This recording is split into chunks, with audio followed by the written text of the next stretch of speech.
Praise the lord. దేవుని పరిశుద్ధమైన నామానికి మహిమ కలుగును గాక.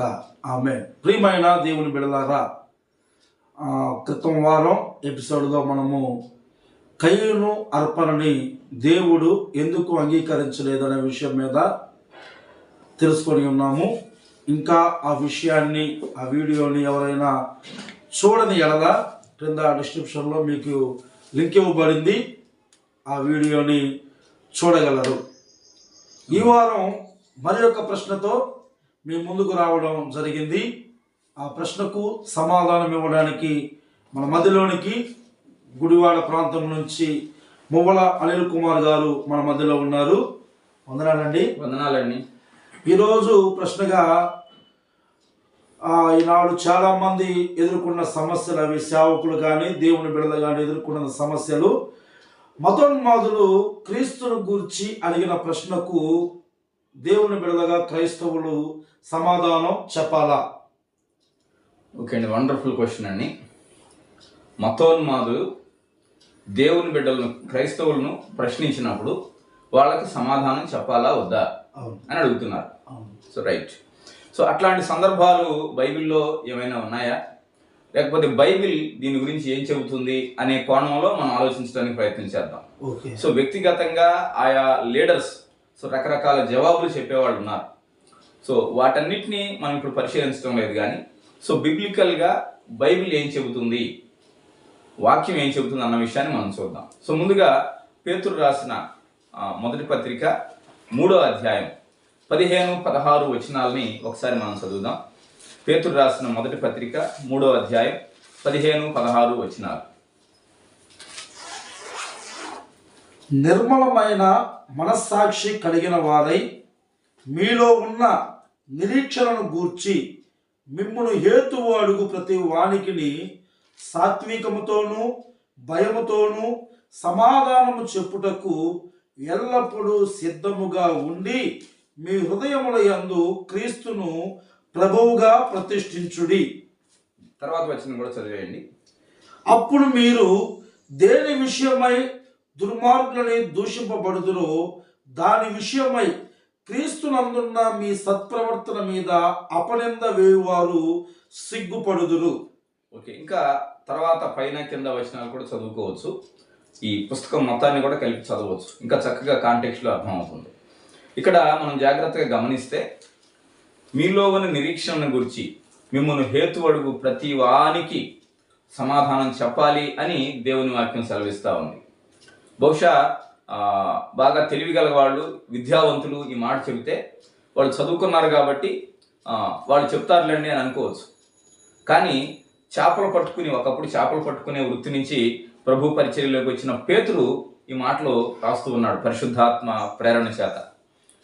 మిమ్మల్ని హేతు అడిగే ప్రతి వానికి, అంటే ఆ ప్రతి వాడు అన్న దానిలో వాళ్ళు తెలుసుకోవాలని ప్రశ్నించిన వాళ్ళు కావచ్చు, ప్రశ్నించాలని ప్రశ్నించిన వాళ్ళు కావచ్చు, విరోధులు కావచ్చు, లేదా మతాన్మాదులని మీరు ఎవరినైతే మీరు చెబుతున్నారో ఒకవేళ అలాంటి వాళ్ళు కావచ్చు. ఎవరైనా ప్రశ్నించినప్పుడు అడిగిన ప్రతి వాడికి జవాబు చెప్పాలి అని చెబుతుంది. అది కూడా దేని గురించి అంటే ఇక్కడ మనం చదివిన దానిలో ప్రారంభంలో మీలో ఉన్న నిరీక్షణను గురించి మిమ్మల్ని హేతు అడిగినప్పుడు, అంటే నేను దేనికోసం నిరీక్షిస్తున్నాను, ప్రభు మళ్ళీ వస్తాడు అని నిరీక్షిస్తున్నాం, ఆయన నీతి రాజ్యాన్ని స్థాపిస్తాడు అని నిరీక్షిస్తున్నాం, ఆయనతో కూడా యుగయుగాలు పరిపాలన చేస్తాం అని నిరీక్షిస్తున్నాం, ప్రభుతో కూడా యుగయుగాలు ఉంటాం అని నిరీక్షిస్తున్నాం. కాబట్టి ఇలా నాలో ఉన్న నిరీక్షణ గురించి ఎవరైనా ప్రశ్నించినప్పుడు దానికి మాత్రం తప్పనిసరిగా జవాబు చెప్పాలి. బహుశా పోయినసారి మనం గతంలో చూసినట్లుగా కయ్యూనుకు భార్య ఎక్కడి నుంచి వచ్చింది, యేసు ప్రభు ఆ 3 రోజులు ఏం చేశాడు, లేకపోతే యేసు ప్రభు దేవాలయం నుంచి వచ్చి ఎక్కడికి వెళ్ళాడు, ఇట్లా అడిగితే వాటి గురించి మనం మాట్లాడాల్సిన అవసరం లేదు. సో అన్నీ అవసరం లేదు. అంటే ప్రాముఖ్యమైన విషయాల గురించి మాత్రం తప్పనిసరిగా సమాధానం చెప్పాలి. ఎలా చెప్పాలి అనే దానికి కూడా ఇక్కడే జవాబు ఉంది. ప్రతి వానికి సాత్వికముతోనూ భయముతోనూ సమాధానం చెప్పడానికి ఎల్లప్పుడూ సిద్ధంగా ఉండండి. ఆల్వేస్ బీ రెడీ అన్న మాట కనబడుతుంది. అంటే ఎప్పుడూ కూడా సిద్ధంగానే ఉండాలి. నిరీక్షణ గురించి ఏదైనా ప్రశ్నించినప్పుడు వెళ్ళి మా పాస్టర్ గారిని కనుక్కొని వస్తాను, రేపు ఎవరినో కనుక్కొని వస్తాను అని చెప్పాల్సిన పరిస్థితి ఉండకూడదు. ఈ పత్రిక కాపరి పత్రిక కాదు, ఇది విశ్వాసులకు రాస్తున్నాడు. కాబట్టి విశ్వాసులు అందరూ కూడా ఎల్లప్పుడూ సమాధానం చెప్పడానికి రెడీగా ఉండాలి. చాలామంది ఈ విధంగా సిద్ధంగా లేనట్లుగా ఈరోజు సంఘాల్లో మనం గమనిస్తూ ఉన్నాం. అందుకనే కొంతమంది వాళ్ళు ఎవరైతే సిద్ధంగా లేరో వాళ్ళను మాత్రమే ప్రశ్నిస్తున్నారు. సమాధానం చెప్పగలిగే వాళ్ళ దగ్గరికి వాళ్ళు రావడం లేదు, వాళ్ళని ప్రశ్నించడం లేదు. వీళ్ళు ఎదురుగా వెళ్ళి మీరు అడగండి చెబుతాం అంటే కూడా అడగలేకపోతున్నారు. కారణం ఏంటంటే వీళ్ళు సమాధానం చెప్తారని బహుశా వాళ్ళకి తెలుసు. ఈరోజు మనం ప్రతి ఒక్కరిని కూడా సిద్ధపరచాలి అని నేను జ్ఞాపకం చేస్తా ఉన్నాను. ప్రతి ఒక్కరూ కూడా సమాధానం చెప్పడానికి సిద్ధంగా ఉంటే అప్పుడు ఏం జరుగుతుందో తర్వాత వచనంలో మనకు కనిపిస్తుంది. అప్పుడు క్రీస్తునందున్న మీ సత్ప్రవర్తన మీద అపనింద వేసేవాళ్ళు సిగ్గుపడతారు. కాబట్టి వీళ్ళంతా కూడా మన సత్ప్రవర్తన మీద నింద వేసేవాళ్లే. వాళ్ళు ఎప్పుడు సిగ్గుపడతారు అంటే ప్రతి దానికి సాత్వికంతో భయంతో సమాధానం చెప్పినప్పుడు. కాబట్టి మనం సమాధానం చెప్పాలి అన్న విషయం ఇక్కడ చాలా స్పష్టంగా అర్థమవుతుంది. ఈ మతోన్మాదులు లాంటి వాళ్లే యేసు ప్రభుని చాలాసార్లు ప్రశ్నించారు. మనం మత్తయి సువార్తలో చాలాసార్లు చూస్తాం, మిగిలిన పుస్తకాల్లో కూడా మనం గమనిస్తాం. వాళ్ళు ప్రశ్నించినప్పుడు యేసు ప్రభు ఓర్పుతో సమాధానం చెప్పాడు. కైసరుకు పన్నివ్వడం న్యాయమా కాదా? ఎందుకు వాళ్ళు అడిగారంటే డౌట్ వచ్చి కాదు, వాళ్ళకున్న అనుమానాలు నివృత్తి చేసుకుందామని కాదు. ఈయన్ని ఇరికిచ్చి ఏదో విధంగా ఈయన చట్టానికి అప్పగిద్దాం, తద్వారా ఈయనకి శిక్ష పడేటట్టు చేద్దాం అంటే ఒక రకమైన ఉన్మాదమే అది. అట్లాంటి ప్రశ్నలు చాలా ప్రశ్నలు అడిగారు.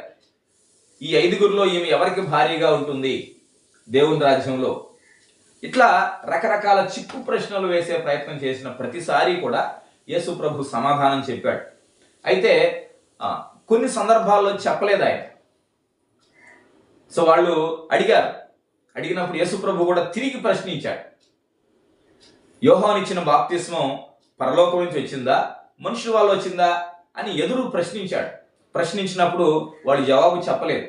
అప్పుడు ఈయన అన్నాడు, నేను కూడా జవాబు చెప్పను అన్నాడు. ఆ తర్వాత ఈయన మరొక ప్రశ్న అడిగాడు. దావీదు క్రీస్తుని ప్రభు అంటున్నాడు, మరింతకీ ఆయన ప్రభు అయితే తండ్రి ఎలా అవుతాడు? దావీదు కుమారుడు అయితే కుమారుడు ప్రభు అని ఎందుకు అంటున్నాడు? ఇట్లా ఈ ప్రశ్న అడిగినప్పుడు వాడు జవాబు చెప్పలేకపోయారు. ఆ రోజు నుంచి వాళ్ళు మళ్ళీ ఆయన్ని ప్రశ్నించలేదు అని మనకు కనబడుతుంది అక్కడ. కాబట్టి క్రైస్తవుడు తనను అడిగిన ప్రతి ఒక్కరికి జవాబు చెప్పాలి వాక్యానుసారంగా. అయితే అప్పుడప్పుడు తిరిగి వాళ్ళను ప్రశ్నిస్తూ కూడా ఉండాలి అనే విషయాన్ని ఇక్కడ మనం అర్థం చేసుకోవాలి. కేవలం జవాబులు చెప్పడమే కాదు, కొన్నిసార్లు వాళ్ళని తిరిగి ప్రశ్నించాలి కూడా. తద్వారా వాళ్ళు కూడా ఆలోచించడానికి అవకాశం ఉంటుంది. అంటే మనం అవకాశం ఇచ్చిన వాళ్ళం అవుతాం అనే విషయాన్ని ఇక్కడ మనం అర్థం చేసుకోవచ్చు. పౌలు కూడా తనతో సంత వీధిలో తర్కించే ప్రతి ఒక్కరితో కూడా మాట్లాడుతూ ఉండేవాడు. వాళ్ళకి జవాబు చెబుతూ ఉండేవాడు, ఒప్పిస్తూ ఉండేవాడు, వాళ్ళకి విషయాలను వివరిస్తూ ఉండేవాడు. అయితే వాళ్ళల్లో మూర్ఖులైన వాళ్ళు కొంతమంది అంగీకరించేవాళ్ళు కాదు, అయినా అది ఆయనకి ఇబ్బంది లేదు. కానీ కొంతమంది వివరించినప్పుడు దాన్ని అర్థం చేసుకుని దాన్ని బట్టి వాళ్ళు సరి చేసుకునే వాళ్ళు ఉంటారు. వాళ్ళకు ఉపయోగపడుతుంది. కాబట్టి మనం ప్రశ్నించిన ప్రతి ఒక్కరికి మనం జవాబు చెప్పడం మంచిది అని వాక్యం సెలవిస్తున్నట్లుగా నేను అర్థం చేసుకున్నాను బ్రదర్.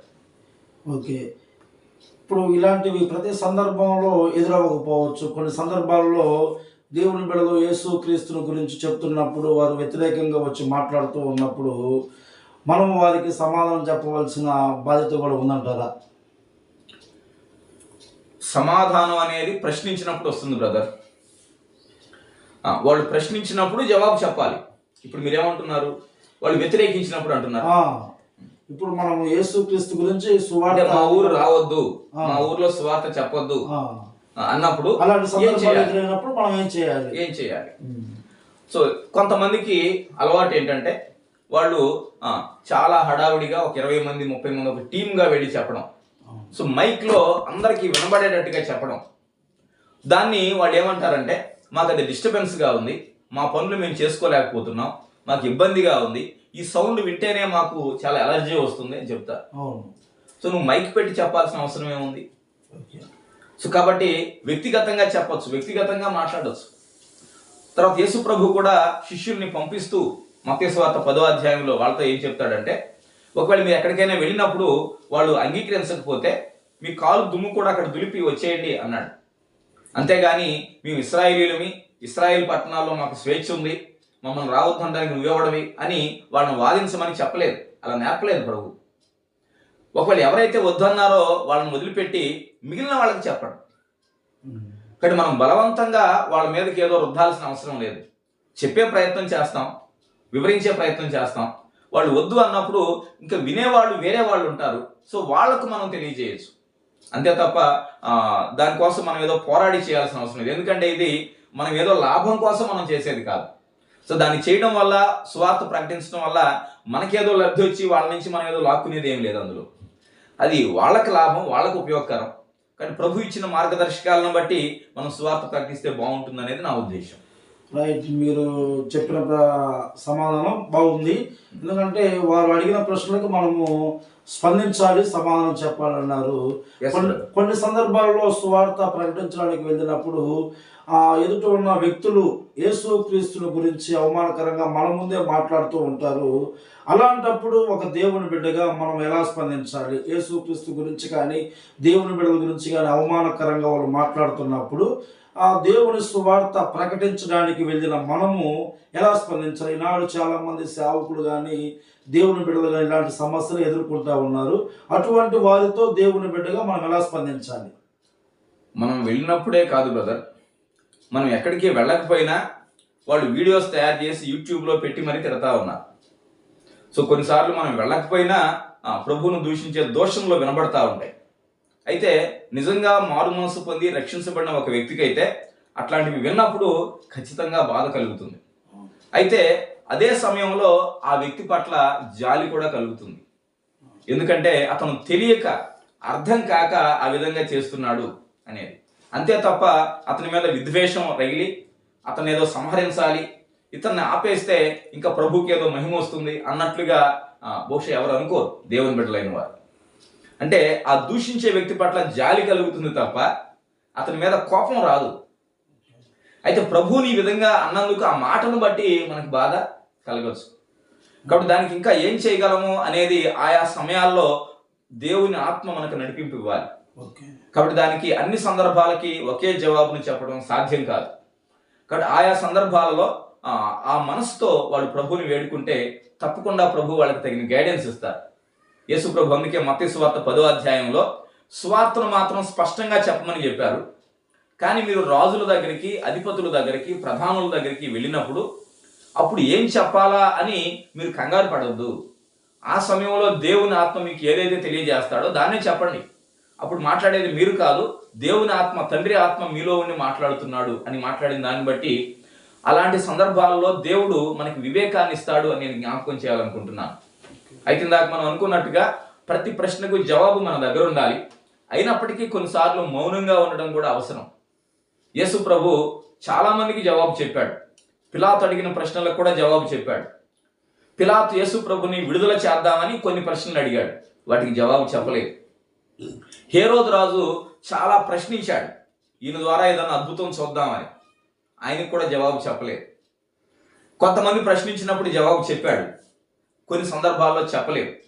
కాబట్టి ఎప్పుడు జవాబు చెప్పాలి, ఎప్పుడు చెప్పకూడదు అన్న దానికోసం తప్పనిసరిగా మనం దేవుని ఆత్మ మీద ఆధారపడాలి, దేవుని యొక్క నడిపింపు మీద ఆధారపడాలి కదా. ఇక్కడ ప్రార్థనాపూర్వకంగా వెళ్ళాలి. ముఖ్యంగా ఎవరి మీద మనకి ద్వేషం అక్కర్లేదు. ఎందుకంటే ప్రభు వస్తున్నాడు, వీటన్నిటినీ కూడా ఆయన చూస్తున్నాడు. వీటన్నిటిని బట్టి ప్రతి ఒక్కరిని తీర్పులోనికి ఆయన తెస్తాడు. ఆ విషయాన్ని ఆయన నిర్ధారించాడు. కాబట్టి మనం వాటి గురించి భయపడాల్సిన అవసరం అయితే లేదు. జవాబు చెప్పడానికి మాత్రం సిద్ధంగా ఉందాం. ఏ సమయంలో ఎలా ప్రవర్తించాలో ప్రభువుని వేడుకుందాం. ఆయన తప్పకుండా తగిన గైడెన్స్ అయితే ఇస్తాడు. సరేనండి, చాలా విలువైన మాటలు మాకు తెలియపరిచారు. ఇంకే విషయంలో మా వ్యూవర్స్కి ఏమన్నా మీరు తెలియపరచాల్సిన విషయాలు ఏమైనా ఉంటే తెలియపరచగలరు. ఇక్కడ నేను చివరిగా చెప్పాలనుకుంటున్న విషయం ఏంటంటే, ఎవరన్నా ప్రశ్నించినప్పుడు జవాబులు చెప్పడానికి ఎవరున్నారు అంటే, అదిగో పలానా వ్యక్తి ఉన్నాడు, ఇక్కడ పాస్టర్ గారు ఉన్నాడు, ఇక్కడ అన్నగారు ఉన్నారు అని కొంతమంది పేర్లు చెప్పే సందర్భాలు మనం చూస్తున్నాం. అయితే సంఘాలు అలా ఉండకూడదు. పేతురు పత్రికలో రాసిన దాన్ని బట్టి సంఘంలో ఉన్న ప్రతి విశ్వాసి వాళ్ళ నిరీక్షణ గురించి ప్రశ్నించినప్పుడు జవాబులు చెప్పే సామర్థ్యం వాళ్ళకు ఉండాలి. అలా ఉండాలి అంటే ప్రతి సంఘంలోనూ ఉన్న ప్రతి విశ్వాసిని కూడా సిద్ధం చేయాలి. వాళ్ళకు వీటి మీద అవగాహన కల్పించాలి. నువ్వు బయట ఎవరినో మనసు మారుద్దామని అనుకోవడం కంటే కూడా సంఘంలో ఉన్న వాళ్లకు ప్రతి ప్రశ్నకు వీళ్ళు జవాబు చెప్పేటట్టుగా వీళ్ళని సిద్ధం చేయగలిగితే సో అది వాక్యానుసారంగా ఉంటుందనేది నేను విశ్వసిస్తా ఉన్నాను. కాబట్టి నువ్వు ఎవరికో జవాబు చెప్పడానికి వెళ్లకుండా ముందు సంఘాన్ని సిద్ధం చేసి ప్రతి ఒక్కరూ వాళ్ళలో ఉన్న వీక్షణ గురించి జవాబు చెప్పగలిగినట్టు సిద్ధం చేయగలిగితే ఖచ్చితంగా దేవుని సువార్త ప్రతి ఒక్కరికి అందుతుంది. సో ఎక్కడ ఎవరు ప్రశ్నించినా అక్కడ ఒకవేళ మీరు నేను లేకపోతే సమాధానం చెప్పే ఇతరులు అందుబాటులో లేకపోయినా అక్కడున్న ఏ విశ్వాసైనా వాళ్ళకి జవాబు చెప్పగలుగుతాడు. కాబట్టి నిజంగానే సందేహంతో ఉన్న వాళ్లకు క్లారిటీ వచ్చే అవకాశం ఉంది. లేదు ఎవరో ఒకరిద్దరే జవాబు చెప్పాలంటే అందరికీ సువార్త అందడం కష్టం అవుతుంది. కాబట్టి ఆ విధంగా మన సంఘాలన్నీ కూడా ఉన్న విశ్వాసులందరినీ సమాధానం చెప్పడానికి సిద్ధపరచాల్సిన అవసరం ఉందని నేను జ్ఞాపకం చేస్తూ ఉన్నాను. అలా చేయడానికి ప్రభు మనకందరికీ సహాయం చేయనుగాక. ఆమేన్. వందనాలండి. వందనాలండి. చాలా మంచి విషయాలు తెలియపరిచారు. విన్నారుగా, ఈ మతోన్మాదులు వేసే ప్రశ్నలకు క్రైస్తవులంగా దేవుని బిడ్డలంగా ఎలా స్పందించాలనే విషయాలు ఇప్పటి వరకు మనం తెలుసుకున్నాము. ఇదే విషయంలో మరికొన్ని విషయాలు వచ్చే వారం ఎపిసోడ్లో మరి తెలుసుకుంటాము. ఇంతవరకు విన్న ఈ యొక్క విషయాల్లో ఏమైనా డౌట్లు, ఆలోచనలు, ప్రశ్నలు ఏమైనా ఉన్నాయా మీరు కామెంట్స్ రూపంలో తెలియపరచండి. దానికి మేము సమాధానం ఇవ్వడానికి ప్రయత్నిస్తాము. మరలా వచ్చే వారం ఇదే టాపిక్లో మరికొన్ని ప్రశ్నలతో కలుసుకుందాం. అంతవరకు సెలవు. అందరికీ వందనాలు.